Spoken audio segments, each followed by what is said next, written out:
আচ্ছা শোন, হ্যাঁ বলো। ডায়লগ ফাইলগ খুব ভালো বলেছিস, এক্সপ্রেশন একদম কারেক্ট। ঠিক ঠিক। এইবার একটা লাস্ট সিন আছে, এবার তুই একটা কাজ কর, হ্যাঁ। তুই মরে যা। মরে যাবো মানে কিভাবে মরবো? क्या क्या कहना कहना क्या चाह रहे हैं भाई आप? আরে মানে তুই তুই না না মানে মরে যা। এখানে কিভাবে মরবো? এটা হচ্ছে মানে তুই মন্দিরের চূড়ার ওপর উঠছিলি, মন্দিরের চূড়ার উপর উঠছিলাম, তারপরে তোর পাটা পিছলে যাবে। পাটা পিছলে গেল, হ্যাঁ, তা তারপরে তুই পড়বি, পড়ে যাচ্ছি। পড়ে তুই মরে যাবি।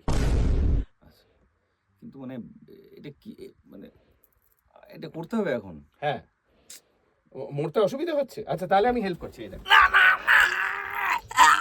এই রেকর্ডিং হচ্ছে।